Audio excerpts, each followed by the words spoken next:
Olá, olá, muito boa tarde a todos.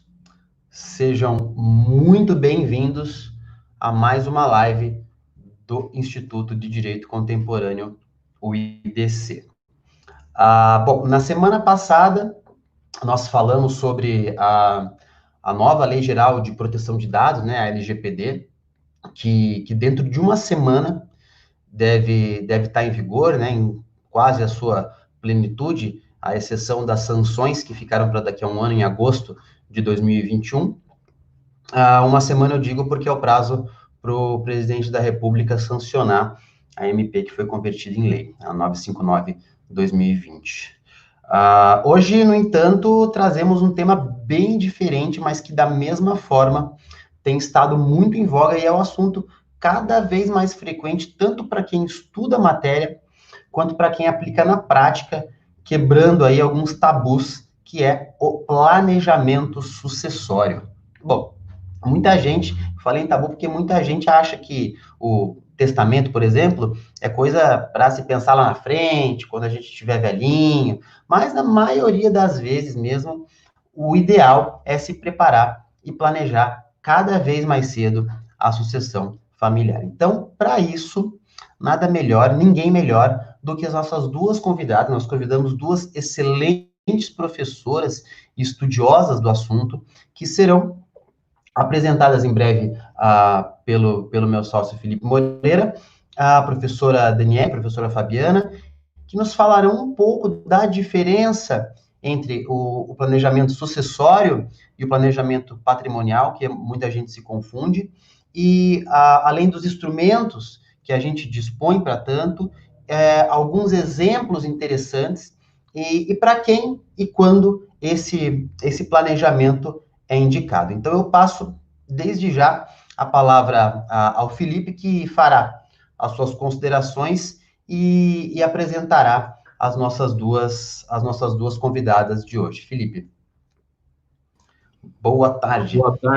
Boa tarde a todos, boa tarde, Rafa, boa tarde a todos os amigos que nos acompanham aí, doutor Miocho, doutor Luiz Roberto, Luciana, Maria Alves, uma boa tarde, Leonardo, boa tarde a todos vocês, é um prazer imenso a gente continuar os nossos debates aqui, como você bem falou, Rafa, essa questão do planejamento sucessório, falar de morte, né, quando estamos vivos ainda é um tabu para a nossa cultura, é uma coisa difícil, mas cada vez mais as pessoas vêm procurando especialistas para trabalhar com os diversos instrumentos do planejamento sucessório, né? Seja para evitar uma briga entre os seus filhos, né, ou outros herdeiros, enfim, seja para destinar parte do seu patrimônio, a parte disponível, por exemplo, para uma instituição de caridade, para outras pessoas, enfim, para planejar aquilo que deseja que aconteça com o seu patrimônio após a morte. E esse é um tema muito interessante, é um tema que vem sendo cada vez mais tratado, mas ainda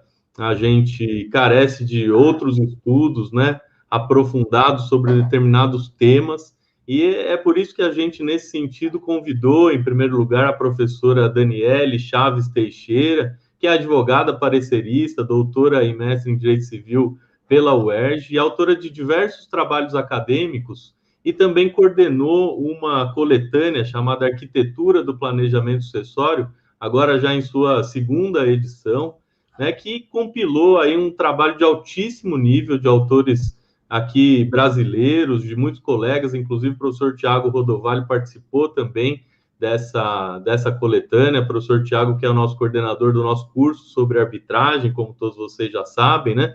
E a professora Daniele Teixeira, além de ter escrito artigos dentro dessa coletânea, né, que eu até tenho aqui em sua segunda edição, né, Arquitetura do Planejamento Sucessório, enfim, hoje é uma referência para quem procura se atualizar sobre o tema. Temos diversas obras abordando desde testamento, regime de bens, etc., pacto antinupcial, doações, e inclusive livros específicos sobre holding familiar. Enfim, são vários os instrumentos utilizados aí dentro do planejamento sucessório, várias as áreas do direito, por isso que o estudioso precisa, de fato, estudar bastante, se aprofundar em diversos temas do direito tributário, direito empresarial, além de, é claro, direito de família e sucessões. Então, ninguém melhor para falar sobre o tema do que a própria professora Daniele Chaves Teixeira, quem convido para estar conosco aqui ao vivo neste momento. E desde já, em nome do Instituto, professora Daniele, agradecendo a sua gentileza de dedicar um pouco o seu tempo para trazer ao nosso público luzes sobre um tema tão interessante. Muito obrigado. Bem, boa tarde a todos e a todas. É um prazer estar aqui. Muito obrigado pelo convite, ao Rafael, a você, Felipe, a Fabiana também. E obrigado aí. E a Fabiana também, dividir com vocês que a Fabiana está no tomo 2 agora, que já está na editora, que vai sair ainda fim de outubro, mais ou menos, mês que vem, no mais tardar início de novembro, será o Arquitetura do Planejamento Sucessório, tomo 2, com novos autores, novos temas, e porque o assunto é muito amplo. O planejamento sucessório ele tem por característica a interdisciplinaridade, né? Então, o assunto não esgota, para você ter noção, já estou convidando para o tomo 3. Então, e já tem um sumário no tomo 4. Então, realmente, e só com autores de ponta, realmente eu busco pegar autores, né, que são expert, como a Fabiana aí em regime de bens, junto com a professora Viviane Girardi, vão estar aí no tomo 2 sobre esse tema que é tão importante, um planejamento sucessório. E agradecer aqui realmente o convite, tá trocando umas ideias sobre por que o planejamento sucessório é tão importante, por que está se falando tanto planejamento sucessório hoje. E aí não tenho como não dizer que tudo começou por esse meu livro, que é a minha tese de doutorado, que é o Planejamento Sucessório, Pressupostos e Limites. E aí eu gosto muito dessas duas palavras, ele está até esgotado, eu também estou trabalhando na terceira edição, que deve também sair esse ano, e eu gosto de pegar essas duas palavras, pressupostos e limites. Então, primeiro, eu acho que é importante a gente falar o que é o planejamento sucessório, né? E dentro do que eu conceituo de uma forma muito simples, planejamento sucessório é uma organização patrimonial com transmissão de bens visando a sua sucessão. E aí são algumas palavras-chave que eu gosto de trazer aqui. Organização patrimonial, até importante para a gente falar da diferença entre planejamento sucessório e planejamento patrimonial. Porque essa organização patrimonial que eu falo, e eu também não gosto de falar de morte, porque, infelizmente, por mais que se ache que até uma questão muito simplória das pessoas não gostarem de falar da morte, realmente, culturalmente, nós brasileiros não temos esse hábito, né? E aí, então, é importante fazer essa distinção. Dentro dessa organização patrimonial, quando eu faço essa distinção para planejamento patrimonial, é que você pode fazer um planejamento patrimonial sem envolver questão de sucessão. Você faz uma organização patrimonial, planejamento patrimonial, ou um planejamento familiar, como às vezes se nomina, mas essa organização não tem a ver necessariamente com a sua morte. Você já fazendo essa organização. Quando eu falo com transmissão de bens e visando a sua sucessão, aí é o que eu digo. São autônomas as duas, mas você não tem como ter um planejamento sucessório sem uma organização patrimonial. Então, você não tem como ter, elas são autônomas, mas dentro do planejamento sucessório estaria o planejamento patrimonial. E aí você tem uma opção também no próprio planejamento sucessório, que são de elementos intervivos e mortis-causa. E a questão do mortis-causa, que é o que está ligado ao direito das sucessões, eu já trago aqui também para dizer que você pode fazer um planejamento sucessório em vida, com os instrumentos intervivos, mas também com instrumentos causa-mortes, né? No caso, o testamento, eles são autônomos, independentes, então você também pode reforçar, inclusive para dar uma maior segurança jurídica. Mas como o nosso tema é planejamento sucessório, por que se fala tanto em planejamento sucessório hoje? E aí eu também gosto de fazer um parênteses aqui. Por mais que se esteja falando muito, ainda é muito pouco o que as pessoas conhecem, por isso que é muito importante a responsabilidade dos advogados, os cursos necessários de qualificação, de leitura, porque necessita de uma expertise e muito de parcerias, né? Porque, às vezes, você não trabalha no escritório que domine todas essas áreas, né? Então, é muito comum você também fazer parcerias em um planejamento sucessório. Mas, dentro desses elementos morte-causas, por que se fala em planejamento sucessório? Porque quais são os instrumentos que você tem no Código Civil, no livro 5º do Código Civil? Você tem o testamento, você tem um fideicomisso e você tem um codicilo. Muitas pessoas não conhecem nem o que é codicilo e nem fideicomisso. E aí, na hora dos instrumentos, a gente fala um pouco mais sobre eles. E mesmo o testamento não é, como eu disse, questão, uma cultura nossa, do brasileiro, do latino, né? Normalmente, a gente tem mais a base do civil law e não tem essa influência da autonomia do common law, né? Que da mesma forma que eles têm outros instrumentos, eles têm essa liberdade de testar, não existem a legítima e assim por diante. Mas o que eu quero dizer é que se o testamento também se faz pouco, o mais difícil é que esses instrumentos se tornaram insuficientes para atender às demandas dessa sociedade. Porque o grande fator que faz as pessoas buscarem por uma orientação para um planejamento sucessório, eu denomino que o grande fator são as transformações familiares das famílias, as novas composições familiares, os meus, teus e os nossos, os recasamentos, as novas famílias, seja mosaicos, em redes, reconstituídas. Esse fator, e com as transformações socioeconômicas, que fazem as pessoas terem necessidade, porque mais do que precisar de informação, é terem necessidade.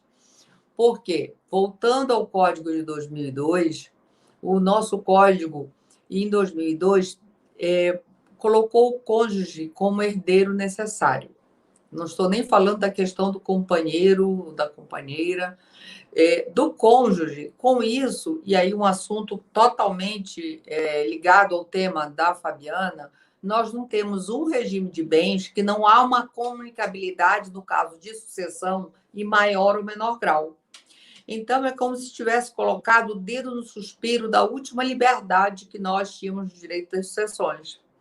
Porque não existe essa não comunicabilidade, mesmo no regime de separação total de bens.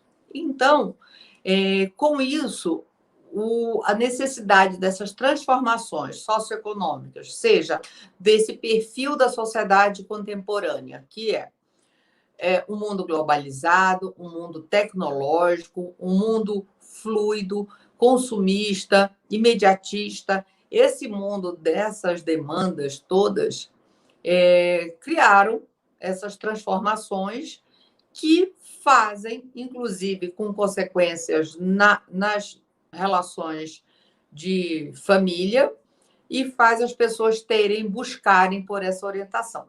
Então, o planejamento hoje, ele só voltando ao conceito, é essa organização patrimonial visando a transmissão de bens com a sucessão. Lembrando que culturalmente não temos o hábito, mas esses fatores, em virtude das transformações, está se tornando necessário. E aí eu gosto de falar desses pressupostos e dos limites. Os limites é porque a gente vai ter a legítima, que é o nosso grande limitador. E a outra questão, lembrando, legítima, quando você tem herdeiros necessários, que são descendentes, ascendentes e cônjuge, você tem metade do seu patrimônio tem que ficar para os seus herdeiros necessários. Você não tem liberalidade sobre todo o seu patrimônio, só se você não tiver herdeiros necessários. Como é essa dificuldade, nós só temos a sucessão legítima, a sucessão testamentária. Lembrando que o Brasil tem esse sistema dual. Nós temos onde algumas pessoas conceituam que seria o ideal. Temos 50% da sucessão testamentária, que seria da disponível, e 50% da sucessão legítima. Eu, particularmente, tenho muitas críticas à legítima, mas não vejo a curto ou médio prazo nenhuma alteração legislativa. Eu gosto sempre de destacar que a legítima não é tutelada constitucionalmente. O que é tutelado no artigo 5º, inciso 30, é o direito à herança.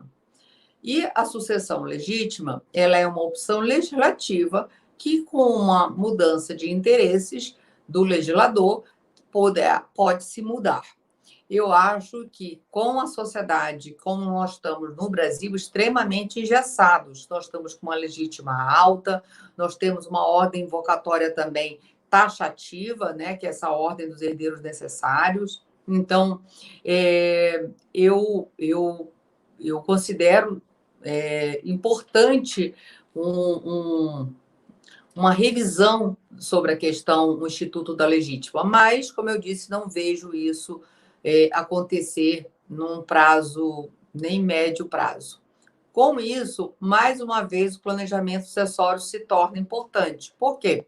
Se esses instrumentos que eu falei, o testamento, o fideicomisso e o codicílio, se eles são insuficientes para atender às demandas dessa sociedade contemporânea, você precisa buscar em outras áreas do próprio direito civil, como de outras áreas do direito, elementos, um frescor, uma oxigenação, onde lhe permita maiores liberdades. Então, só voltando, os grandes limitadores de um planejamento sucessório é a legítima e a vedação do artigo 426 do Código Civil, né? Lembrando também que eu gosto de destacar nesse meu livro Planejamento Sucessório que nós podemos fazer o planejamento sucessório dentro de todo o seu patrimônio, respeitando a legítima. Seria uma forma mais ampla de você ver o seu patrimônio de uma forma integral, e inclusive fazer escolhas respeitando a legítima, porque senão o negócio vai ser nulo, e é isso que temos que ter advogados preparados, qualificados para isso, exatamente para não buscarmos instrumentos e, na verdade, depois esse planejamento vir a ser considerado nulo, né? Então, é uma forma que eu digo que você pode fazer o planejamento dentro de um todo, que você pode já até escolher o que fica de um bem para um herdeiro seu necessário, que já usufrui ou já está em posse daquele imóvel ou de outras circunstâncias. Bem, dentro disso, eu gosto de trabalhar os pressupostos também, fazer alguma desconstrução dentro de alguns estigmas que tem o planejamento sucessório. Até quando eu estava estudando para a tese, o doutorado, quando falavam, eu digo, estou estudando planejamento sucessório, até de uma forma como se eu estivesse estudando algo para fazer uma coisa escusa, né? Não, planejamento sucessório, ele é muito mais do que achar que é para se fraudar ou buscar negar a legítima. Por mais que eu não goste, ela é o meu grande limitador no meu planejamento sucessório, né? Então, primeiro, achar que o planejamento sucessório é para isso, achar que o planejamento sucessório é sinônimo de holding familiar, não é, ele é muito mais. A holding, ela é bem-vinda em muitos planejamentos, mas tem que se ver o caso a caso, as circunstâncias, o negócio, como é constituída essa família. Então, ela é só um dos instrumentos ou das ferramentas que é possível fazer o planejamento sucessório. Outra coisa, planejamento sucessório não tem fórmula.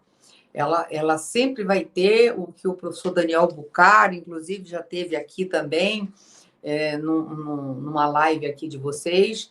O professor Daniel Bucari, ele estuda muito a questão da tributação, do ITD, TCMD, que é uma área pouco estudada pelo direito tributário, por ser não empresarial e ser mais da pessoa física, né? Então, ele fala sobre a customização do planejamento sucessório. Quer dizer, cada família, e tem inclusive um artigo meu com ele no Conjur, armadilhas do planejamento sucessório, né? Temos que estar muito atentos a isso. Bem, então, o planejamento sucessório não se reduz a uma fórmula, planejamento sucessório não se reduz a ser holding, planejamento sucessório não é para fraudar legítima, e outra coisa, não é só para grandes riquezas, pelo contrário, é para todos nós que compomos a sociedade. Você pode fazer planejamentos sucessórios com instrumentos sem nem ter que utilizar questões empresariais ou empresas, constituição de empresa. Então, você pode, às vezes, só com testamento, com doação, com um instituto do usufruto, às vezes uma previdência privada ou um seguro de vida. Então, você tem outras ferramentas para ser utilizado em planejamento sucessório. E, então, dentro disso, são algumas formas que eu gosto de dizer que o planejamento ele é importante e interessante para todos nós, né? E tirando essa questão que são para as grandes riquezas. E aí até eu falo, as grandes riquezas já se organizaram. Infelizmente, nem tantas, né? Lógico que empresas maiores já se organizaram, mas temos muitas empresas que precisam fazer revisão dos seus pactos parasociais, sabe? Tem que fazerem protocolos familiares. Então, precisa de organização também dentro dessas empresas, né? Então, o que você tem que ver é muito mais do que só essa questão desses instrumentos. Bem, então a gente já falou sobre o que é o planejamento sucessório, por que ele é importante hoje, e com certeza é uma área de um nicho para os advogados, porque você precisa, e o que eu acho interessante é que você pode estar compartilhando ao ter essas parcerias. É uma área que, como eu disse, o livro quinto sendo insuficiente para atender essas demandas, você vai em outras áreas do direito civil. Aqui mesmo eu já falei, Instituto da Doação, no seguros de vida, são tipos de contratos. Você vai na parte geral, que eu também já falei, sobre questões de nulidade, capacidade, né? Você vai em direito de família, como regime de bens, filiação e tantas outras questões, né? E vai em direito das coisas, né? Propriedade, você vai em usufruto, que é o Instituto do Direito das Coisas. E também lembrando que o direito das sucessões, ele tem uns dois pilares em duas formas que a família, qualquer manual de direito das sucessões fala, família e propriedade. E aí, como eu já falei, todos dois passaram por transformações, né? Sejam socioeconômicas, tanto a família, que é muito diferente daquela família constituída, só da família legal do Código 16. A gente sabe que a Constituição foi o grande diferenciador no direito de família, ele que trouxe as três grandes pilares, que é a igualdade entre os cônjuges, igualdade entre os filhos e as novas formas de entidades familiares. Isso revolucionou o direito de família. E nós temos um direito de família brasileiro muito moderno, muito atual, mas eu não posso dizer o mesmo sobre o direito das sucessões. Como eu disse, essas transformações socioeconômicas não ocorreram só no Brasil. Como elas, vamos fazer um recorte aqui do mundo ocidental, pelo menos, o direito das sucessões se tornou, em virtude das transformações socioeconômicas, importantes né, no mundo, né? Vamos fazer, como eu disse, esse recorte no mundo ocidental, pelo menos. Só que esses países eles estão se adequando, fazendo atualizações na sua legislação de direito das sucessões.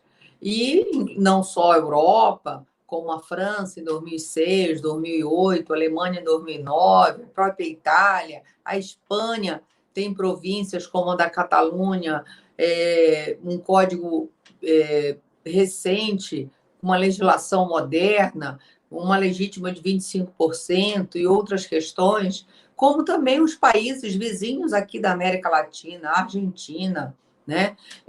Tem o Instituto da Fidúcia, que é a forma de um trust também, sobre a questão própria da legítima, Portugal. Então, assim, os países estão se adequando, buscando formas de uma maior flexibilização, porque dentro dessa transformações, duas coisas ficaram bem claras nesses meus estudos. Uma é a maior liberdade, uma maior busca pela liberdade de testar, como também de uma solidariedade. Só que aí, quando eu faço críticas à legítima, todo mundo fala, mas é uma solidariedade familiar. Você tem outras formas de estar propiciando essa solidariedade familiar. E, pelo contrário, com as transformações socioeconômicas, a legítima pode ser a igualdade entre os filhos até um problema, em função de você ter 1, 2, 3 casamentos, você ter um filho de 35 anos, já está formado, inserido no mercado de trabalho, e ter um filho de 5 anos, que ainda vai precisar de todo um investimento para a sua educação, para a sua formação, né? Então, com essas transformações das famílias e também do que chamam propriedade, que é o outro pilar. Só que, até bem pouco tempo atrás, vamos dizer assim, a forma de riqueza, né, era constituída em propriedades imóveis, quase sempre, né? E eram casas, vilas, condomínios, loteamentos, terrenos, sítios, fazendas. Era esse o sinônimo de riqueza. Hoje em dia, nós temos não só uma grande diversidade de bens móveis, como maior agilidade, como representante desse mundo fluido que nós vivemos, né? Ágil, imediatista, formas de bens dessa natureza.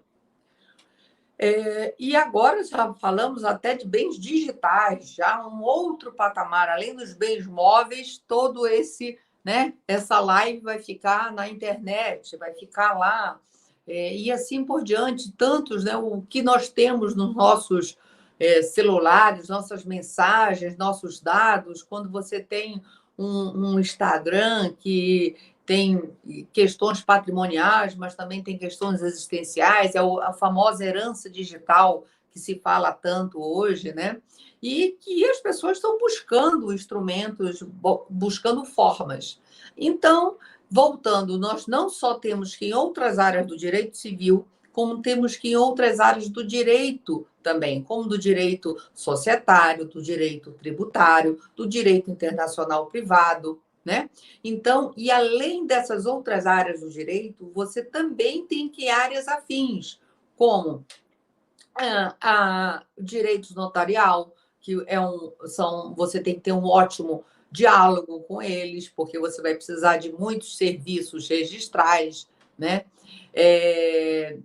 Notariais, você vai precisar de um ótimo diálogo com um bom escritório de contabilidade, né? De um contador de confiança. Você vai precisar também de áreas de mediação, né? Você até de psicologia, que, como eu falei, o professor Daniel Bucal usa esse termo, né? Customização do planejamento sucessório, que ele muito gentilmente me sugeriu para uma palestra, onde eu fiz num congresso, que cada família precisa desse olhar, né? Porque quando você vai fazer um planejamento sucessório, você precisa da qualificação da pessoa, mas não só no aspecto objetivo, mas também subjetivo. Como é essa pessoa apresentada à sociedade? Como ele é constituído? Qual é o estado civil dessa pessoa? Ele tem herdeiros necessários? Não. Que idade tem esses herdeiros necessários? Que regime de bens são estão vivendo os filhos, né, desse autor da herança. Então, lembrando que as pessoas também vivem muito mais, hoje em dia, 30 anos mais, né? Pelo menos 20, com certeza. São dados do IBGE, então também temos que estar pensando que nem sempre, quando se fala quem é o perfil de um planejamento sucessório, com certeza não é só aquela pessoa mais velha. Quanto mais cedo você puder antecipar, melhor para um planejamento. Agora, você pode estar utilizando instrumentos não só intervivos, mas alguns também mortis-causa. Você pode dividir a forma dessa organização patrimonial. Agora, também é importante dizer que nessa customização você precisa ver esses aspectos subjetivos também, porque você vai ver como é esse patrimônio, de que forma ele é constituído, que natureza que ramo é esse, e o objetivo, qual é a vontade desse autor da herança, né? Então, são etapas de um planejamento sucessório que é tudo muito importante. Então, até quando um cliente chega pensando em fazer um planejamento sucessório, é necessário toda essa análise. Você precisa conhecer, e aí até se fala da necessidade de uma análise psicológica dos integrantes dessa família, dependendo da forma como é trabalhado o patrimônio dessa família, se já é empresa ou em negócio, tem áreas que ainda não são empresas, mas já é um negócio familiar que já é robusto o suficiente e tem outros integrantes ali, né? Então, são várias as circunstâncias. Me perguntam sempre quando começar o planejamento. Eu digo que ontem, eu até tenho um artigo com a professora Daniela Mucilo, que é sobre o Covid, porque se o brasileiro não tem essa cultura de trabalhar com a finitude, que é a única certeza que nós temos na vida, todos nós vamos falecer em algum momento, com o Covid, ela trouxe essa finitude para dentro das nossas casas, né? Ela trouxe isso mais concreto, e não é à toa que agora, nesse período de quarentena, né?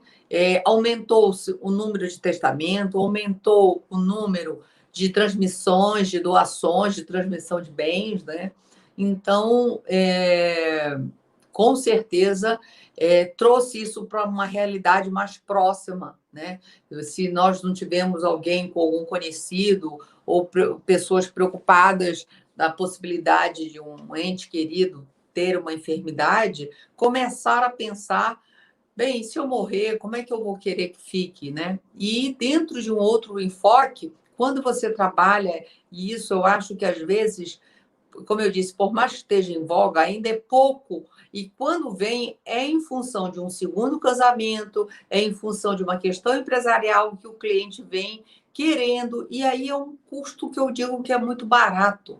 Você se orientar, ter uma orientação para saber a questão do regime de bens, que também é uma forma de planejamento sucessório, e aí a Fabiana já meio que fazendo o link com a fala dela, como também as cláusulas restritivas, previdência privada, seguro de vida, que tem uma vantagem hoje em dia muito interessante, que é não entrar no inventário, uma rápida liquidez.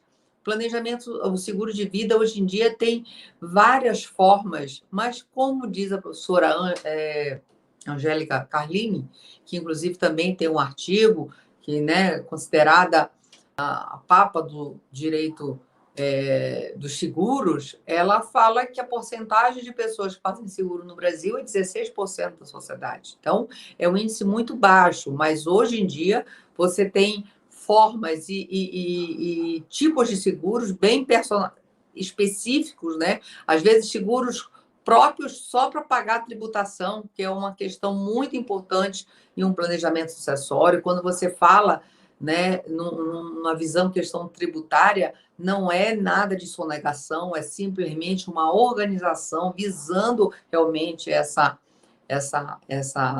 organização tributária, desse planejamento tributário. Agora, é muito importante todo esse diálogo entre eles, porque muitas vezes, se você faz só com um viés, você pode falhar no outro e ter aquele planejamento nulo. E tudo que você não quer, porque entre as vantagens do planejamento está fazer um inventário mais simplificado, mais ágil, você buscar evitar a judicialização, evitar litígios entre as famílias, seja em questões não só patrimoniais, mas inclusive familiares, né? E evitar a dilapidação patrimonial. Então, são vantagens que você, hoje em dia, tempo é dinheiro. Nós não podemos estar naquele período dos nossos avós que diziam, quando eu morrer, eles resolvem. E aí é importante, quanto mais cedo você conversar, pensar nas possibilidades, mesmo que você não seja obrigada a falar no testamento, se você traz aquilo para a realidade, você desmistifica. Planejamento sucessório é uma terminologia mais recente, as pessoas já faziam essa organização patrimonial antes, sem essa nomenclatura, né? Então, quando você também acha, não, isso é muito caro, não. Você, agora, o planejamento, ele não é rápido, você tem que fazer várias coisas, você tem que regularizar a parte, às vezes, de documentos, você tem que fazer um levantamento de ativos e passivos de empresas. Então, tem todo, inclusive a própria vontade do autor da herança, que tem que ser amadurecida. Às vezes, o cliente chega com um pensamento, quando ele vai passando e você vai dizendo os efeitos jurídicos daquela vontade, do que ele estava pensando, que você tem que... o cliente não chega com termos jurídicos, você que tem que fazer essa transposição. E quando você avisa, às vezes, os efeitos jurídicos, não, mas isso eu não quero. Então, você vai tendo que pensar. Então, é toda uma análise que tem que ser feito de famílias, possibilidades, inclusive para o advogado estar preparado de indicar a melhor forma, as melhores formas, né? Porque não tem uma só, tem vários instrumentos que são complementares entre si. Então, isso era um pouco do que eu queria estar falando aí para vocês sobre planejamento sucessório, mas com certeza é desmistificar isso, trazer isso para nossa mais próximos de nós, da nossa realidade. Ele vem atender a todos. É, sim, interessante. As pessoas, os profissionais, têm que se capacitar para isso e trazer isso para uma realidade do dia a dia, trazer dessa questão da possibilidade desse momento que a todos nós vai chegar, né? Professora Daniele, muito obrigado pela ilustrativo, né? Os seus, enfim, a sua experiência, os seus exemplos, as suas falas, né? Nos fazem pensar em milhares de coisas, né? E quanto antes a gente, de fato, como você bem disse na sua exposição, desmistificar, né? Desmistificar esse momento, né? Da nossa vida ou da nossa morte, enfim, mas que a gente possa, né, colocar isso no papel de uma forma organizada e, principalmente, dar segurança jurídica para aquilo que eu quero que, de fato, aconteça, né, depois do meu falecimento, do meu passamento, né, como a gente costuma ler. Então, é muito interessante pensar nisso. Tem um colega aqui, o Zé Carlos Martins, que nos acompanha, que já pediu indicação bibliográfica de questões sobre a herança digital, que é um tema que você pontuou, é muito interessante também. Cada dia mais a gente pensa nisso.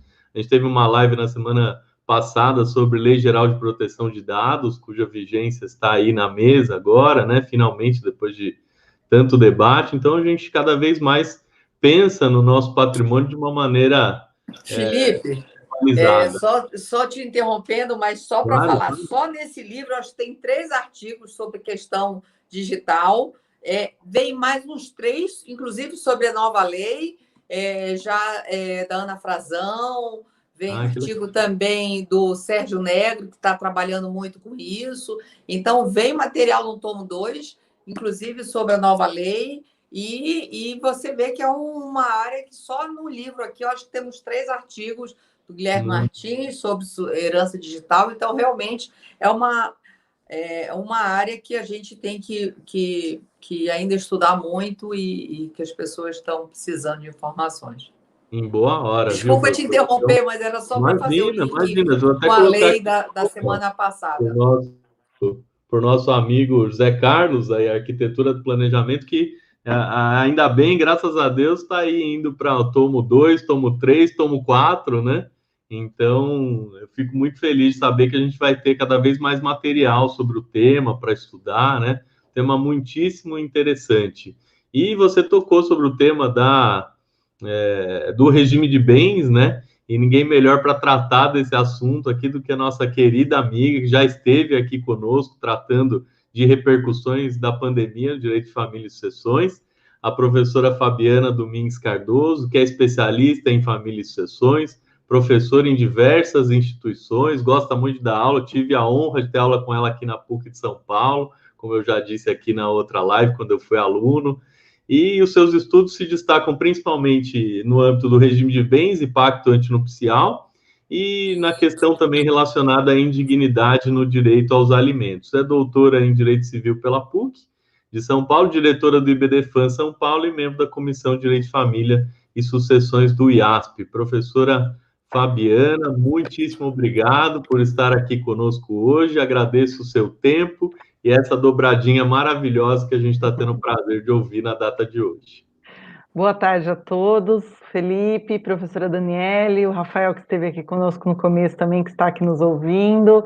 É um prazer estar aqui, uma alegria de fato. Eu falo, a pandemia nos presenteou com lives de excelência, com convites muito agradáveis, como esse aqui, que eu quero agradecer ao IDC, na sua pessoa, Felipe, agora, e agradecer à professora Daniele, que gentilmente também, numa agenda complicadíssima, não titubeou em aceitar esse convite, nos presentear, nos brindar com essa aula, né? Não foi só um bate-papo, uma live descontraída, além disso, que foi uma delícia também ouvir, mas ela falou do planejamento de A a Z, que é algo que raramente a gente ouve por aí, ou lê por aí, né? Porque realmente é muito ainda envolto em... Esse tema é muito envolto ainda em místicas e também equívocos, né? E como a professora deixou isso bem claro que precisamos realmente buscar especializações, parcerias, para fazer isso da melhor forma, mas realmente foi excelente, professora, obrigada. Nada, eu que agradeço o convite. E vamos falar então, né, Felipe? Posso já começar? Você quer falar alguma coisa? Imagina, professora, a palavra é sua. Eu só ia fazer uma brincadeira aqui, que muitas vezes a gente casa em separação de bens e morre em comunhão, né? Então, eu queria saber se isso é verdade, enfim, como que a gente pode se proteger disso. Mas a palavra é sua. Obrigado. É ótimo você ter falado isso em forma de piada, porque é melhor pensar em piada para a gente rir, porque muita gente descobre isso e chora, né? Porque exatamente é um problema que hoje nós enfrentamos, né? Então, o regime de bens hoje, vamos já falar focando nisso para vocês. O regime de bens hoje tem uma importância no direito sucessório que outrora não teve. E não teve por quê? Porque o direito mudou e porque as famílias, o patrimônio, assim como a professora Daniele colocou, mudaram. Então, nós temos que enfrentar tudo isso, são desafios para os profissionais do direito, com limitações, como a legítima, que ainda é algo bem antigo no nosso direito, mas com as inovações que a vida nos traz, né? A vida, eu costumo sempre dizer, né? A vida é muito criativa. E o direito não acompanha tão rápido assim esse movimento. Mas aí vem necessidades e inovações como o nome, né, a nomenclatura planejamento sucessório, mas o que é isso? Por que essa necessidade, como ficou bem claro? Por quê? Porque as pessoas necessitam de outras acomodações, as pessoas têm desafios na partilha, seja aquela que é necessária no momento de uma dissolução de união estável no divórcio, ou aquela partilha que é obrigatória diante da morte de alguém, né? Então, o regime de bens, hoje em dia, ele é essencial nesse momento de discussão de qualquer planejamento, né? Então, seja no início, primeiro para conhecer em qual patrimônio as pessoas estão convivendo, estão casadas, ou como elas pretendem criar novos relacionamentos, qual é a repercussão da escolha do regime de bens. Então, eu sempre brinco, né? Tem que consultar, parece clichê, mas é verdade. Vai casar, vai se unir, tem que consultar. Ou você tem um conhecimento do qual é a repercussão do seu regime de bens, né? O que vai acontecer. Eu tenho várias pessoas esclarecidas que chegam, às vezes, no escritório para resolver uma situação, e eu pergunto, você é casado em qual regime? Não sei. Não sei. Como assim não sei? Porque foi lá no cartório e se casou já há bastante tempo e falou, eu vim me casar, fiz habilitação, não houve nenhum tipo de instrução no cartório de registro naquele momento, né, de registro civil, e ele está casado no regime legal, que é aquele que quando você silencia ou não fez pacto, é o regime que prevalece, que é o da comunhão parcial de bens, né? E aqueles que vão ficando e vivendo, e aí falam, bom, acho que é a união estável, também, quando não escolhem, não falam, não tratam desse assunto, estão vivendo sob o regime da comunhão parcial. E muita gente não sabe disso, né? E aí tudo bem, mas qual a repercussão disso? A repercussão disso, e que vai influenciar não só na sua vida ao longo do seu relacionamento, né? Que daí você pode também, para quem quer, tem já maturidade, quer discutir esse assunto ou gostaria de ter, tratar num pacto, colocando cláusulas diversas que vão minimizar o litígio. E se ainda houver um litígio, você vai demarcar qual é esse campo de discussão. Então, é muito importante. Isso sozinho já é importante do meu ponto de vista. Imagina num contexto de planejamento patrimonial ou sucessório lá na frente, como a professora bem explicou. É essencial, não dá para perpassar não dá para desenvolver um bom planejamento sem perpassar por essas questões. Então, antes de falar exatamente exemplos práticos e tudo mais, é importante dizer que essa união de profissionais, essa tarefa multidisciplinar é outro ponto essencial no planejamento sucessório. Por quê? Se eu faço um planejamento só com profissionais tributários ou contabilistas, eu deixo descoberto que essa questão toda do direito sucessório, do regime de bens, com a influência, e ainda que eles visem o falecimento, claro, no planejamento sucessório, muita coisa não perpassa. E se nós, profissionais da área de direito de família e sucessões, elaboramos um planejamento sem consultar esses nossos colegas, estamos aí quase que no insucesso, né? É muito difícil, praticamente não dá para fazer isso. Podemos, assim, afirmar. Então, o regime de bens, hoje mais do que nunca, é importante porque eu tenho um artigo que me diz como que esses herdeiros necessários, que são aqueles que a professora já falou, ascendentes, descendentes, o cônjuge, nós temos uma grande polêmica para o companheiro, que nem dá para falar nessa live, mas existe se ele é ou se ele não é, a tendência que seja, era uma tendência que vinha e que foi suspensa, aí, vamos dizer, com o julgamento do STF, quando determinou a inconstitucionalidade do artigo 1790, e hoje, então, o nosso direito sucessório é lacunoso e nos traz uma série de problemas e limitações. Então, se nós não pararmos para pensar, discutir, planejar, é um risco enorme de perder tempo, de perder patrimônio e muita confusão e muito litígio. E onde tem litígio, tem perda de tempo e patrimônio, né? É óbvio. É simples, aritmética simples aí. Muito bem. Então, hoje, por exemplo, vamos utilizar a hipótese da comunhão parcial de bens. Estando casado no regime da comunhão parcial de bens ou convivendo, e eu vou usar a hipótese aqui de aplicação do direito sucessório igualmente entre união estável e casamento, para a gente não entrar nas polêmicas, só para exemplificar, o que acontece? As pessoas assim casadas sob esse regime imaginam que, se elas se divorciarem, vão separar o que eles constituíram durante a constância do casamento ou da união, e tudo bem, é verdade. Agora, se essa união, esse casamento acaba porque um faleceu, o que acontece, meus queridos ouvintes aqui, doutores, colegas, eu quero saudar todos que estão aqui, queridos amigos, um beijo para vocês, obrigada por estarem presentes. O que vai acontecer?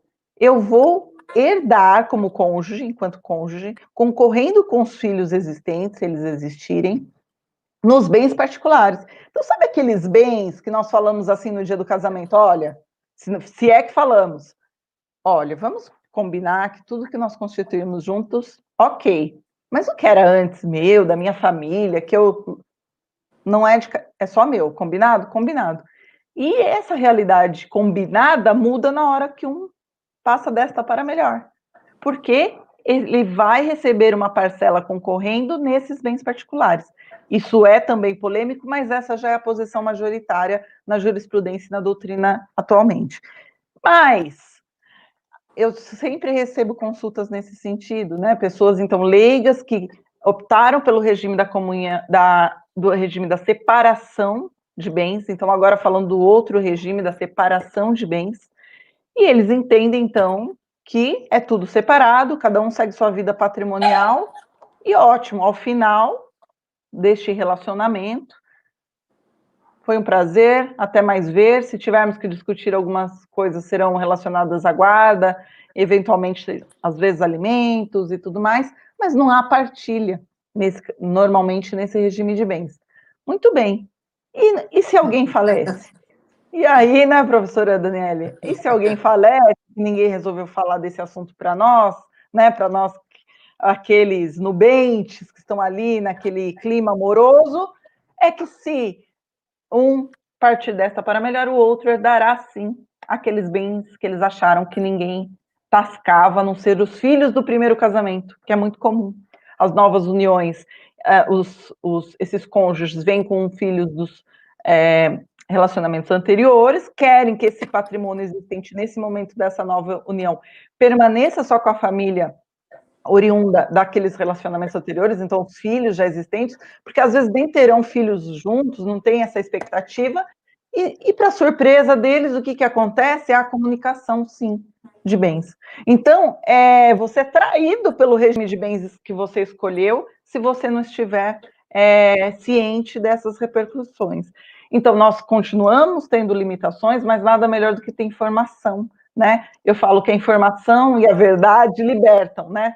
Então, quando você tem informação, você já sabe o risco, você já pode, em vida, planejando, ou seja, planejo um pouquinho aqui, se eu não quero fazer um super planejamento, ou se eu entendo que é caro, não é, né, como a professora já elucidou um pouco para vocês, ou se eu tenho pouco patrimônio, mas é tudo que eu tenho. Eu costumo dizer, as pessoas às vezes falam, eu tenho pouco patrimônio. Não, mas é tudo que você tem, não é? Então, ele é tudo para você, ele é muito importante. E, às vezes, é o que vai proporcionar a próxima geração da família a ter uma vida melhor. Então, eu conservo esse patrimônio para proporcionar para as outras gerações vidas e buscas diferenciadas. Então, vejam vocês como é importante o pequeno patrimônio também, não só o grande. E o grande também, para que ele continue sendo mantido e crescendo, sem dúvida, né?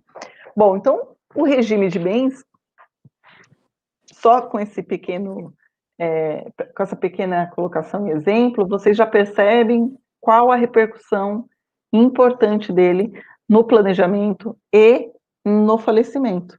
Então, não tem como não falar desse assunto.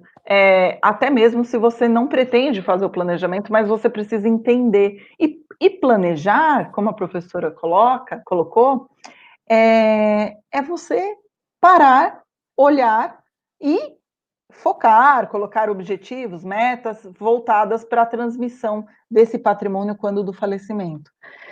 E eu posso também usar o regime, em meio a esse planejamento, para que esse planejamento se torne duradouro. Então, daí, esse questionamento, desculpem, eu costumo dizer que o planejamento tem diversas fases, é um trabalho, uma prestação de serviço delongada, mas ela começa com inúmeras entrevistas. Então, você tem que entrevistar, ou reuniões, como vocês quiserem chamar, essa família, ou esse cliente, ou esse grupo de pessoas envolvidas nesse objetivo que é planejar o patrimônio. Então, para que esse planejamento ele alcance realmente os objetivos traçados, muitas vezes eu tenho que determinar qual é o regime de bens daquele filho que ainda vai se casar. Mas ele nem é noivo, Fabiana. Ah, daí o cliente, que é o pai, fala, esse menino aí não sei não, Fabiana, acho que ele não firma, não é? Vocês já ouviram isso, né? Esse aí não casa. Então, ele não casa, mas ele vai morar junto. E é união estável. E isso precisa estar claro, tudo bem. Ninguém vai se submeter a alguma coisa, a regra rígida de quem se casa nessa família vai ser submetido a esse regime, que é uma coisa até esquisita, né? Passa muito perto da privação de liberdade, da autonomia privada. Claro que não é isso, mas é necessária a informação e a consciência e o risco de que esse planejamento cuidadosamente elaborado, com profissionais, pelos patriarcas ali da família, pode ir por água abaixo se um outro mecanismo, e que envolva, por exemplo, o regime de bens, não for observado. E aí ou não foi pensado, ou não foi aceito, ou as regras mudaram no meio do caminho, podem acontecer aí outros finais não tão felizes quanto aquele que se imaginava, pelo menos para o patrimônio estudado. Outro aspecto importante é a possibilidade, dentro desse contexto todo do planejamento e regime de bens, de você criar regras dentro do pacto antinupcial e do contrato de união estável. De novo, é um desafio na nossa sociedade sempre falar disso, assim como o testamento é um pouco desconfortável, falar da morte e tudo mais, falar de patrimônio quando vai se casar também ainda é muito. Parece que as pessoas estão interessadas só no patrimonial e no amor. Ainda temos isso na nossa cultura.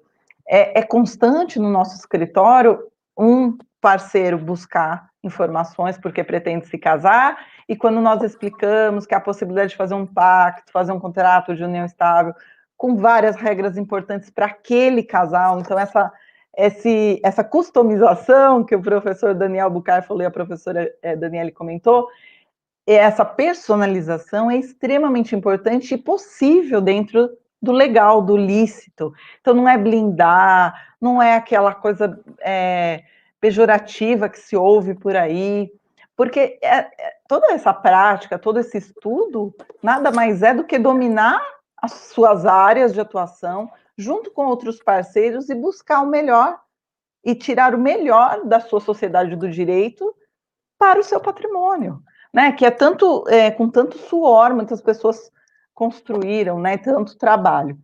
Então, o contrato de união estável ou o pacto antinupcial, eles proporcionam regras muito personalizadas e ajustes muito interessantes a cada família, a cada novo relacionamento, e que só coadunam com esse conjunto de regras e pensamentos e planejamento que se fez, que se pensou para o patrimônio futuro lá na frente. Então, isso permite autonomia, maturidade. Então, eu trabalho muito com os clientes que nos procuram quando tem essa dificuldade dessa cultura de falar, se eu for falar isso para ela, doutora, não, ela não casa mais, eu vou ter um problema. Então, o que a gente faz? Não, mas isso é porque você está pensando em manter esse casamento com sustentabilidade. Tem que ser sustentável, porque no dia seguinte, a lua de mel, quando volta, o que vai acontecer? Tem que pagar a conta de luz, tem que pagar a conta de água, tem que ter a vida como ela é, né? E muitos casais não tinham essa realidade antes do casamento, né? Quando as primeiras núpcias e tudo mais. E pensar isso antes prolonga a vida conjugal. Pode parecer bobeira, mas está intimamente ligado, né? Intimamente ligado. Então, daí, nessas situações, nós falamos, traga ela aqui, nós vamos conversar juntos ou separadamente, para que ela também perceba que é uma proteção para ela ou para ele, tanto faz. E às vezes nós temos interferência até dos familiares, dos pais da noiva, dos pais do noivo, né? Não é só dos noivos. Ah, não, como assim quer casar? Quer fazer contrato? Que história é essa?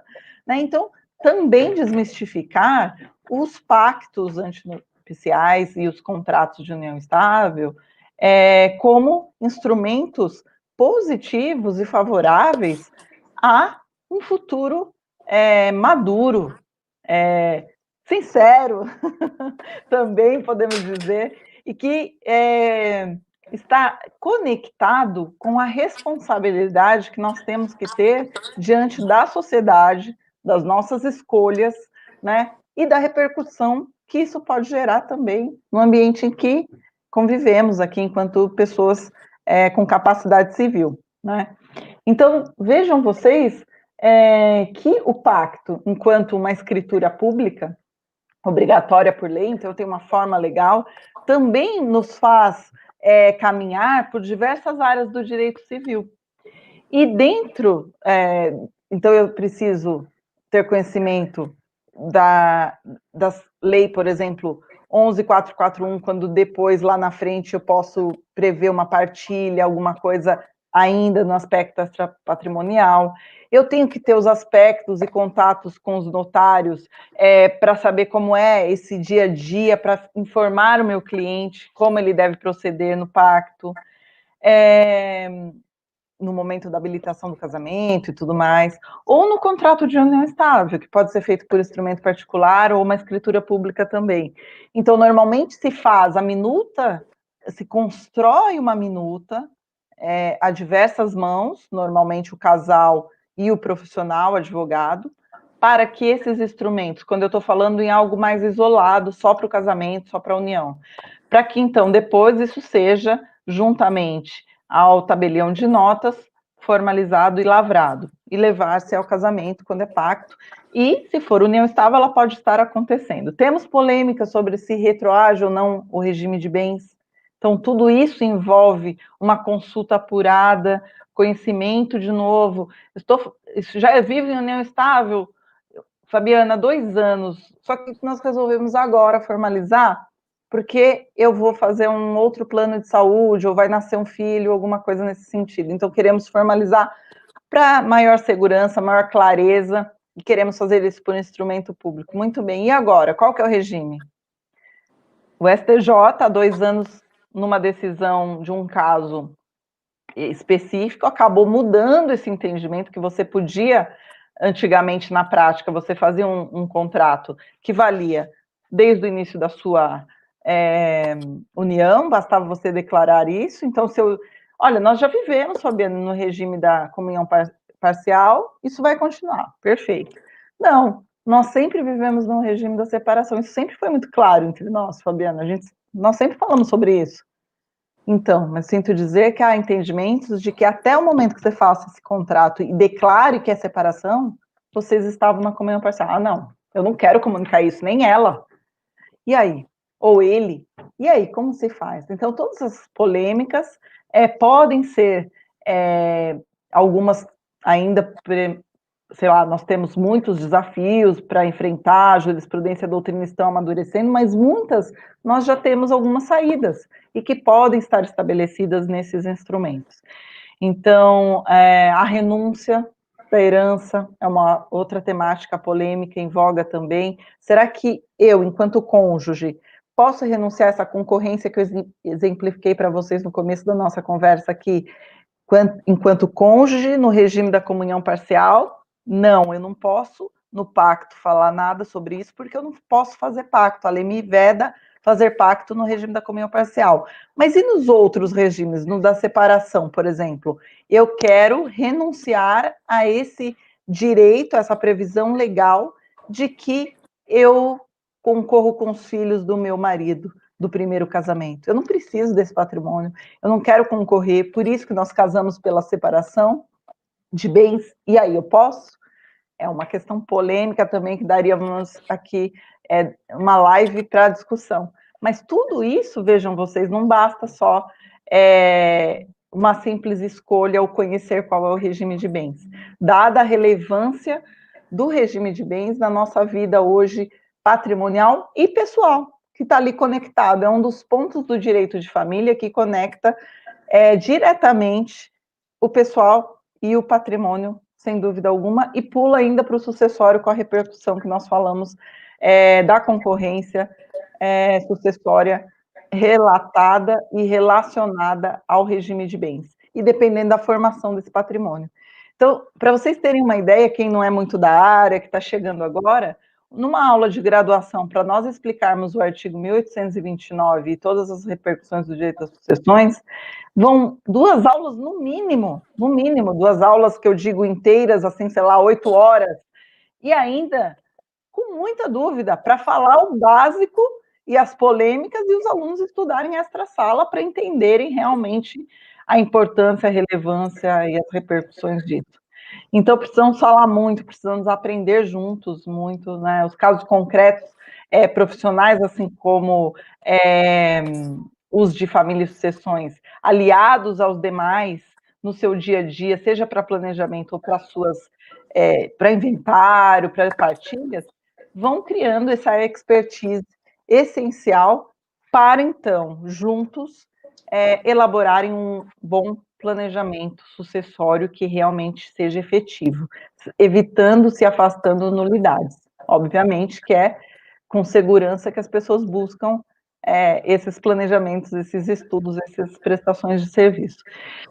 Então, finalizando aqui, hoje é mesmo só um bate-papo, né, para falar para vocês um pouquinho dessa repercussão, do regime de bens nos planejamentos e nas sucessões, e aproveitar para falar aqui, o Felipe e o Rafael vão falar para vocês que o IDC está lançando um curso específico de planejamento sucessório, muito interessante, com profissionais, assim, de ilibada, de notório saber, ilibada reputação jurídica, são profissionais que conhecem do assunto, estudam o assunto e atuam no assunto. Esse foi um dos pressupostos para a escolha de todos. E eu estou falando isso com liberdade de quem que foi agraciada com o convite de coordenadora desse curso. Então, junto com o IDC, nós estamos aí cuidadosamente escolhendo a dedo cada profissional. A professora Daniele é uma professora que compõe o corpo docente desse curso. É um curso rápido, online, mas com foco que vocês não terão no mercado, eu posso garantir. Vocês vão ter teoria, mas terão, sobretudo, a prática, porque falar todo mundo fala. Os livros dizem muito, nem todos dizem o que é correto. Da professora, coordenado pela professora Daniele, fala, correto. Mantém, claro, outros ótimos artigos e livros, mas ensinar como se faz é para poucos. E eu convido, então, aqueles que desejam aprofundar tudo isso, se informar depois no site do IDC, que está em lançamento prévio aí, e acho que será muito bacana, e será um prazer estar com vocês. Então, eu agradeço mais uma vez, e fico à disposição das perguntas, e, enfim, obrigado a todos. Boa tarde. Professora Fabiana, muito obrigado, viu, pelos seus esclarecimentos. Desculpe a brincadeira, mas é o que a gente sempre pensa nessas horas, né? A gente sempre pensa no casamento e no divórcio, né? Porque parece que a modernidade está mais preocupada com o divórcio do que talvez até com a morte. E quando vem a sucessão, muita coisa se altera e as pessoas não estavam preparadas para lidar com isso, né? E essa concorrência aí de alguém que talvez não era para concorrer, enfim, como a imposição legal causa algum tipo de trauma, né? E mais uma vez, enfim, eu agradeço. Se vocês tiverem um tempinho, eu acho que gostaria de fazer mais uma provocação aqui. Agradeço a coordenação do curso, deixei aí até passando embaixo para o pessoal. Quem quiser mandar um e-mail para a gente, pode mandar um e-mail aqui para o contato@institutodc.com.br para ser avisado com total prioridade sobre esse curso incrível que a professora Fabiana nos deu a honra de coordenar. A professora Daniele faz parte do nosso corpo docente, então, realmente cumprindo a missão do Instituto de levar conteúdo de qualidade online para o maior número de pessoas e reunindo cursos que tragam realmente uma bagagem prática muito relevante, né, para as pessoas. Então, é mais uma iniciativa aí do Instituto que certamente será um sucesso, né? Principalmente contando com a presença de vocês duas. Então, enfim, embora a gente, né, eu gostaria de ficar aqui 3 horas conversando com vocês, ouvindo vocês, né, sobre esses temas. A gente está aqui 1h10 de live, parece que, né, o tempo voou, Mas, enfim, gostaria de ouvir de novo a professora Daniele Teixeira sobre alguns pontos. Alguns colegas colocaram aqui para a gente previdência privada, né? Se isso inclui-se na legítima ou não, como fazer o cálculo da legítima nesses momentos, etc., né? E, enfim, buscar com a professora Daniela se ela poderia falar um pouco mais para a gente sobre esses instrumentos, sobre os novos instrumentos, sobre as nossas novas ideias, né? Algumas questões práticas que você tem vivido na prática, enfim, para ilustrar essas questões na linha do que os nossos amigos que estão nos acompanhando nos mandaram aqui.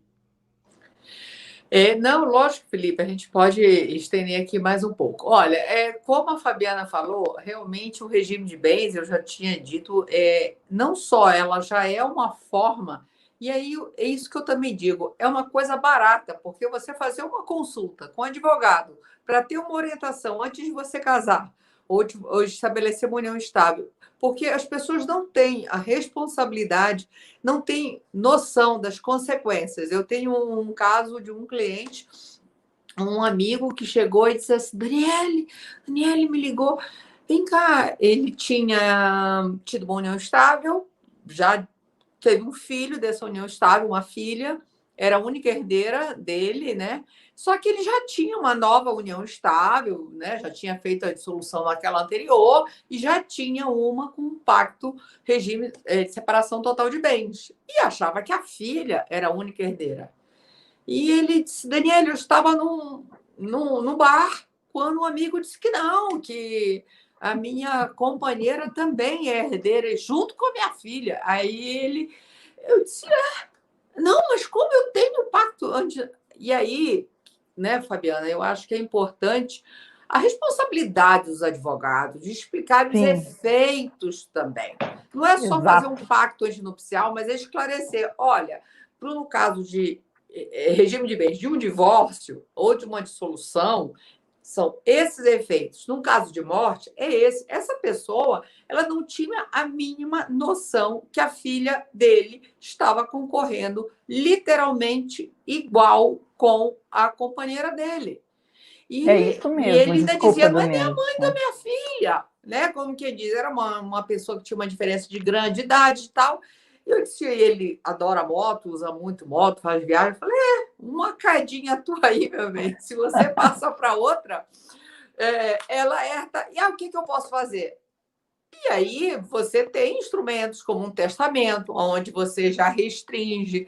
Lógico que ela ainda fica com 25%, mas aí você também pode ver se o que você deixa para sua filha dentro do que é possível. Você pode estar organizando o que deixa, porque eu também uso uma nomenclatura, planejamento sucessório vertical e horizontal. Por quê?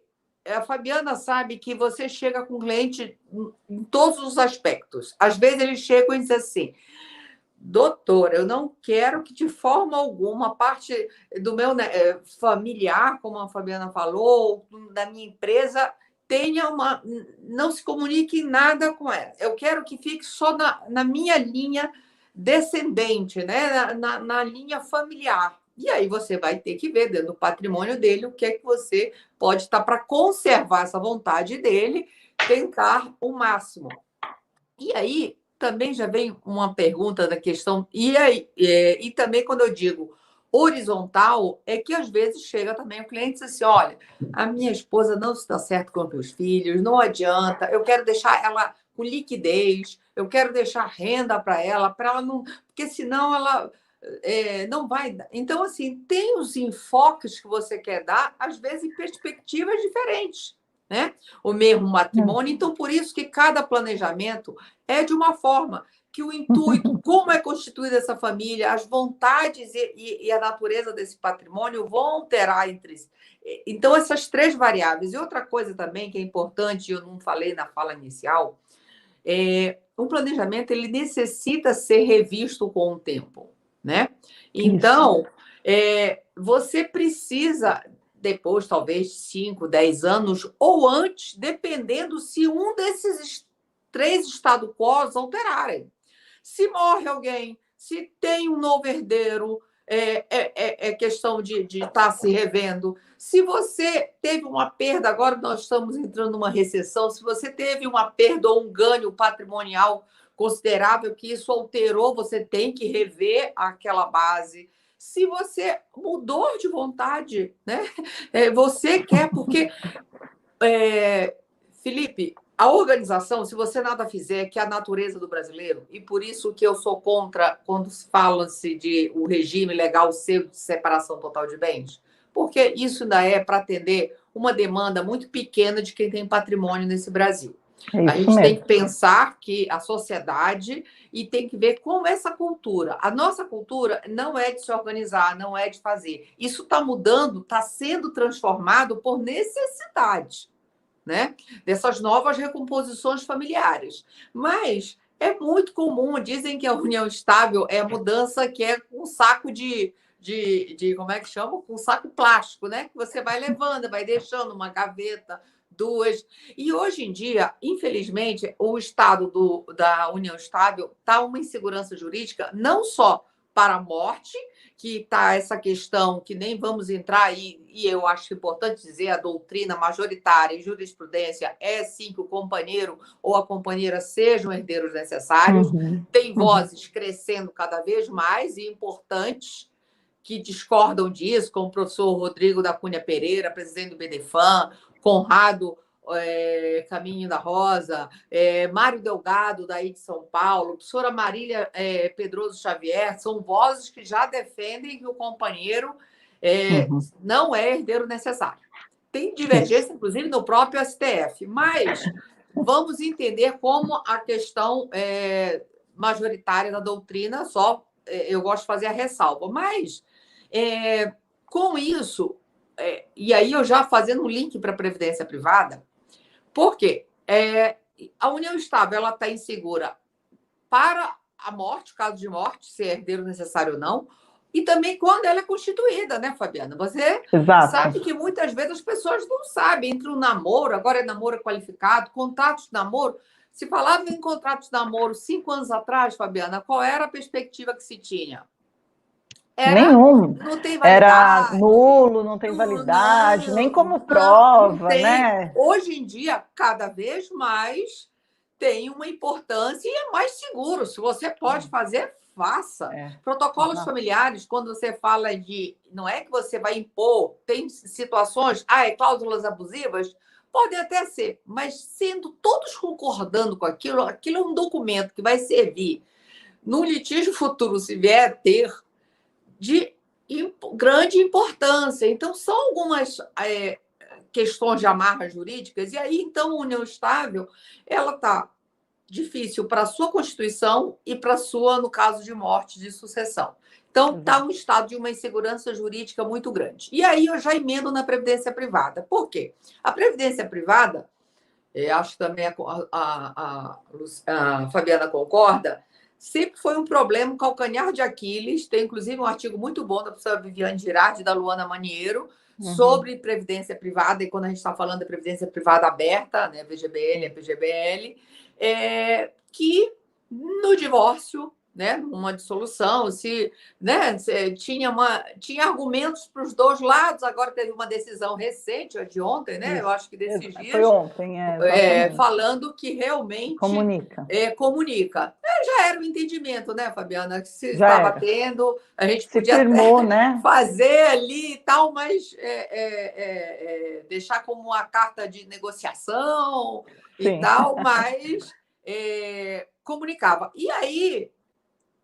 Mas era uma área cinzenta, concorda, Fabiana? Que sim, com muitas decisões. A previdência privada era uma área cinzenta na relação no regime, né, numa dissolução aí, seja de uma união estável ou do divórcio. E também está ficando uma... Como? Dani, só falar que se nós pegarmos a jurisprudência de 10 anos sobre esse tema, ela muda.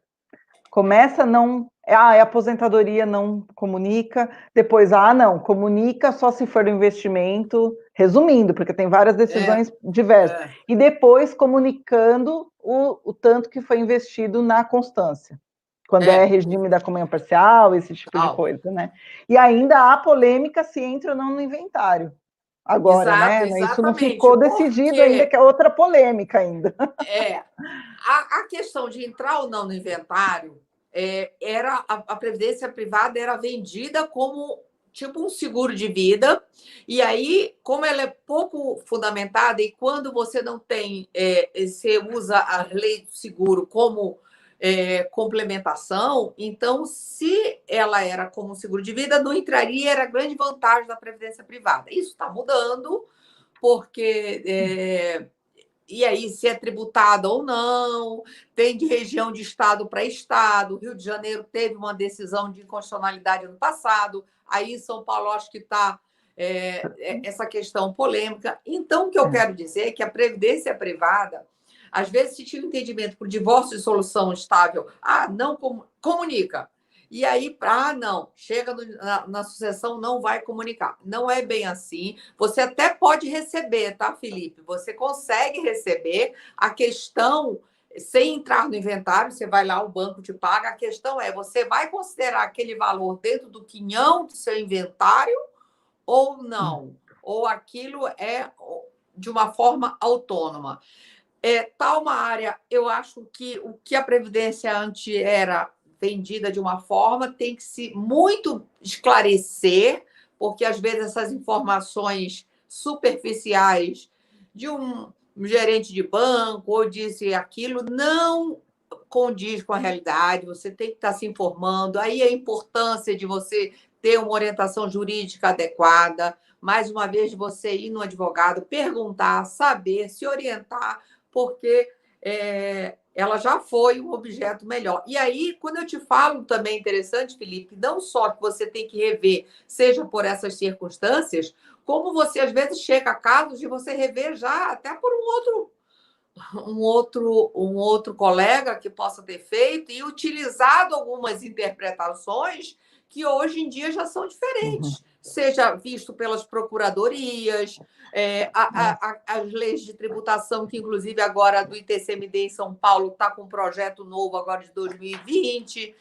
no Rio teve em 2015 querendo tributar a previdência privada, e aí, né, isso foi cair ano passado, estava tendo liminar e tudo, mas realmente ficou claro isso ano passado. Isso muda de estado para estado, infelizmente o TCMD tem essa vulnerabilidade, como diz o professor Daniel Bucá, é quase que uma legislação dual sucessória, porque como cada estado tem a sua autonomia, é como se cada estado tivesse seu direito sucessório. Um patrimônio de 1 milhão e um estado que tem uma tributação de 8% é diferente do estado de Amazonas, que tem de 2%. Então, aonde vai valer mais ou não? Então, a Previdência, eu gosto de estar chamando a atenção que ela já foi mais um bom negócio e tendo que se rever. Então, o planejamento, além de você ter que estar adequando com as novas legislações que vão surgindo, entendimento de jurisprudência, lógico que você não vai estar mudando estruturas vitais, né? Mas, às vezes, dependendo da necessidade, você vai tendo que fazer ajustes, sim. E outra coisa, a previdência na jurisprudência, se você for buscar, é só vista, é isso e holding, visto, tudo bem que na hora é um momento patológico que já está ali, mas você vê muito associado ao planejamento sucessório, fraude nesses dois institutos. Exato. Tanto o holding quanto na previdência privada. Para burlar legítima, uma busca aí no TJ, né? Uma coisa São Paulo, louca. você vê muito associado a essa ideia que você tem que desmistificar, mas também porque muitas vezes alguém vai e não cumpre com uma legítima, tira um filho de uma circunstância dessa. Então, tem que estar se analisando, se informando acima de tudo, trazendo as realidades. Então, previdência privada, no meu caso de divórcio é uma situação, qual é o caso, como está o entendimento na questão sucessória é importantíssimo. Isso mesmo. Eu já me estendi demais. Muito legal, professora. Um tema que, enfim, né, a gente tem condições de ficar muito tempo aqui discutindo, é muito interessante, né, todo esse tipo de coisa. Um colega escreveu aqui no nosso chat, a Luciane, né, parabenizou, né, e disse aqui que consulta com advogado sempre é um investimento, né, quando as pessoas começarem a Antes de comprar um imóvel, procurar um advogado. Antes de se casar, procurar um advogado. Enfim, poder utilizar, a gente critica tanto a legislação e há de ser criticada mesmo, né? Faça aí a esse tema da legítima, por exemplo, que é um tema bastante polêmico, etc. A gente tem que criticar o legislador, sim, mas, acima de tudo, a gente precisa utilizar a margem de liberdade que o direito civil nos dá, e é isso que muita gente esquece, né? Que a gente tem possibilidade de usar os instrumentos, de fazer pacto, de expor outras coisas, a gente não usa, não utiliza, e depois reclama que é problema do sistema jurídico, sendo que a gente não utiliza. Né? A professora Fabiana estudou bastante o pacto, né? E, enfim, falava muito isso para a gente lá na PUC, e a gente precisa se lembrar, né, de utilizar essa margem que o direito civil nos dá para evitar, principalmente, litígios futuros e para que tudo corra como a gente gostaria. Né? Então, enfim, eu gostaria de ouvir a professora Fabiana as considerações finais, né? Infelizmente, a gente está quase chegando 1h30 aqui da live, e mais uma vez agradecê-las, né? O nosso amigo aqui também escreveu se há algum requisito para o curso, né, Jairo? E não há pré-requisito para o curso, inclusive se você for estudante, acredito que, tendo já a noção básica, claro, de família e sucessões, o curso vai enriquecer bastante, muito né, bem-vindo, Fabiana? todos os profissionais, mesmo aqueles contabilistas, por exemplo, não só da área de direito, claro que a linguagem é jurídica, né? Mas são muito bem-vindos, essa troca é importantíssima, e com certeza, como tem esse viés muito prático, mesmo sendo estudante, ele vai poder aproveitar e vai só melhorar, enriquecer, levar para o escritório onde ele já estagia novidades, soluções, né? Nesse sentido mesmo, viu, Jairo? Felipe, deixa eu só complementar aqui um negócio que exatamente nessa questão, às vezes pessoal notarial tem interesse, de contabilidade também tem interesse. Então, eu que fiz o congresso agora, coordenando junto com a professora Simone Tassinari, sobre o primeiro congresso virtual do Arquitetura do Planejamento Sucessório, muitas pessoas de outras áreas querendo uma maior capacitação, então não só dentro do direito, mas às vezes dessas áreas afins querendo um maior conhecimento. E, inclusive, aproveito em dizer em primeira mão que vamos ter ainda esse ano o segundo congresso do Arquitetura do Planejamento Sucessório, o lançamento do tomo 2, com um novo congresso em novembro, fim de novembro, deve estar saindo, 25 e 26, se eu não me engano, as datas, depois a gente compartilha aí, divulga, que é exatamente com os autores, com temas do tomo 2, alguns do tomo 3, então exatamente para ter sempre esse fluxo aí e aí nada a ver tem com o que já ocorreu, vão ser novos temas, novos autores, e aí o que eu queria dizer mesmo é que tem essas áreas afins que também, às vezes, interessam por uma maior capacitação. Imperdível, pessoal. A gente vai ser muito didático. Pediram para mostrar o livro aqui, o livro Arquitetura do Planejamento Sucessório, né, e o livro da professora Daniele, que eu não estou aqui também, mas o planejamento. Eu vou deixar se eu puder botar aí no link, no chat, o meu Instagram, Daniele C. Teixeira. E legal. lá tem o do Arquitetura, tem link do Daniele C. Teixeira. Que aí tem lá maiores informações. Legal, então, muito bacana. Então, muito obrigado, viu? Você quer fazer as considerações finais, professora Fabiana? A gente encerra. Muito legal. Perfeito.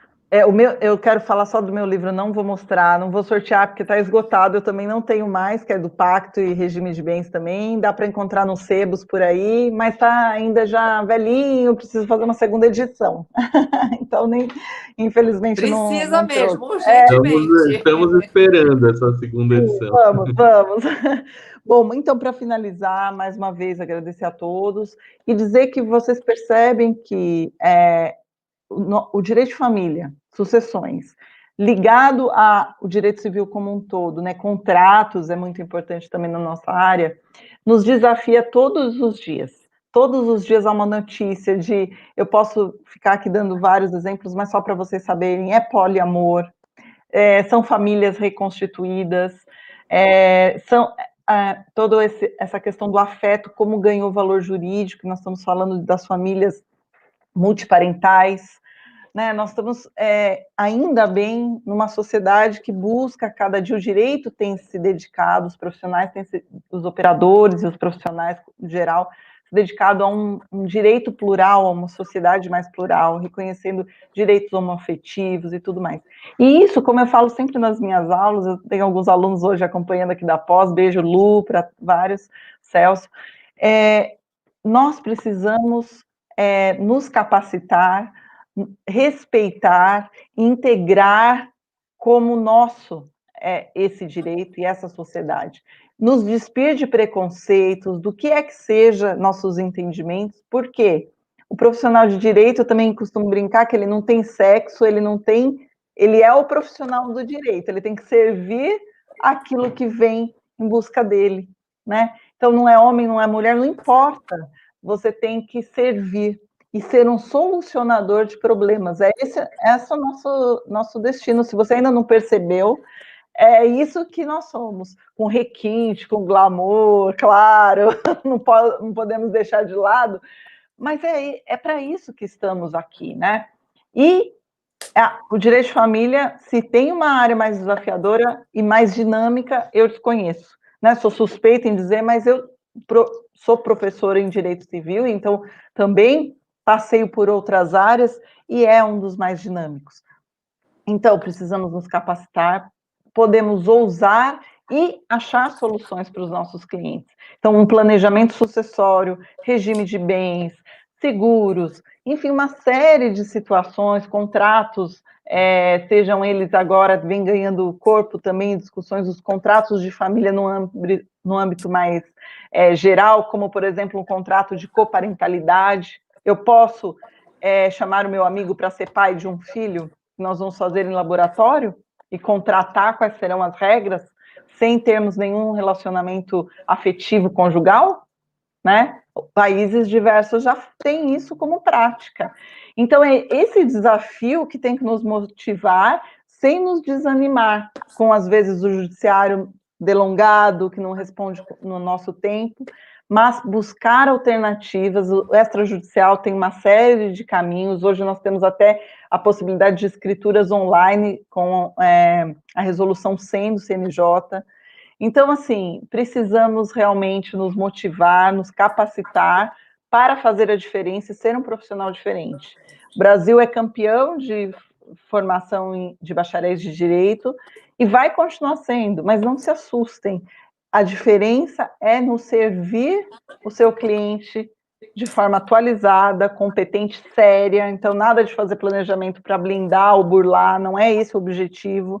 Quando esse é o objetivo, assim, o insucesso está batendo a porta. Então, é esse o recado que eu quero deixar, agradecendo e convidando todos para esse curso, que vai ser uma alegria estar com vocês e vocês não vão se arrepender. É algo realmente diferenciado, cuidadosamente montado e que vai ser um diferencial no seu currículo. Tenho certeza, no seu dia a dia. E já falo que eu vou sortear para os alunos que vão fazer um livro de planejamento, para os próximos alunos. Legal. Obrigada. Obrigado, sucesso. Esse livro eu tenho. Obrigado. Então, para os alunos, ainda teremos sorteio de livros aí para os alunos desse curso que está chegando. Daqui a pouco a gente vai fazer o pré-lançamento para quem nos acompanha, né? Siga as nossas redes sociais, no Facebook, no Instagram, aqui no YouTube também. Mais uma vez, em nome do Instituto, agradeço imensamente o tempo de vocês, professora Daniele, professora Fabiana. É muito gostoso estar com vocês, ouvi-las. E eu agradeço o tempo, né, que é escasso agora na quarentena, parece que o nosso tempo diminuiu, a gente trabalha mais, né?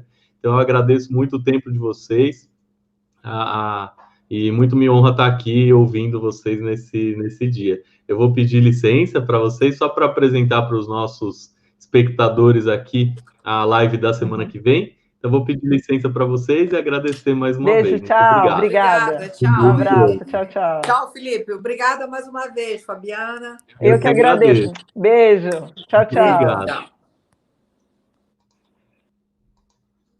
E para você que está aqui nos acompanhando hoje aqui no IDC, vou colocar mais uma vez o nosso contato, né? O contato@institutodc.com.br aqui embaixo. Você então que se interessa por planejamento sucessório, quer receber em primeira mão essas novidades, se inscreva aí no nosso canal, mande um e-mail para a gente.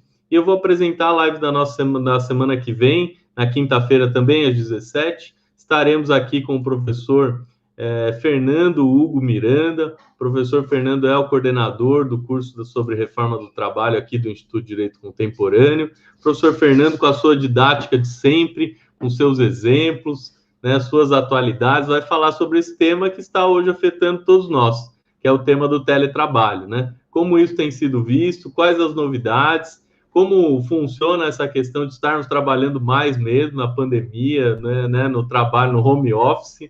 E para discutir essas implicações, ninguém melhor do que o professor Fernando Hugo Miranda, doutor de Direito do Trabalho pela USP, para nos trazer essas questões aqui. E para encerrar o mês, também vou colocar aqui na tela para vocês o nosso itinerário aqui do mês. Né? Começamos com a professora Luísa Baltazar, na semana passada, falando sobre LGPD. Hoje tivemos esse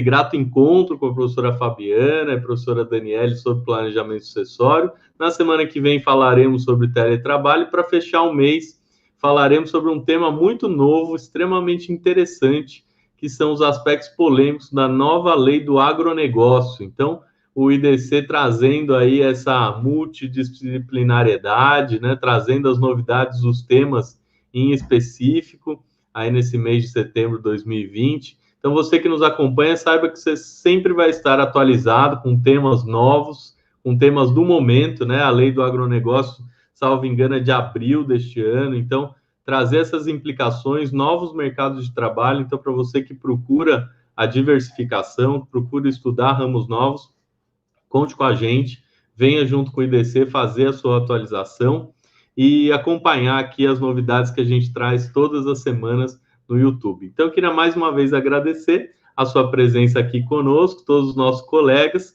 e ficando aqui o convite para a semana que vem. Luciane pergunta quando será o início. Luciane, ainda este ano. Eu e a professora Fabiana estamos trabalhando aqui para que tudo dê certo e a gente possa lançar esse curso ainda este ano. Muito obrigado pelo seu prestígio, aguardo lá o seu e-mail, lá para o Instituto. Tenho certeza que esse curso de planejamento sucessório vai ser um maior sucesso mesmo. Então, muito obrigado, viu, pela sua mensagem e por ter aí nos acompanhado até agora, o finzinho dessa live. Então, muito obrigado a você, muito obrigado a todos. Aguardo vocês na semana que vem. Um beijo grande, um abraço, boa semana, bom fim de semana e até semana que vem.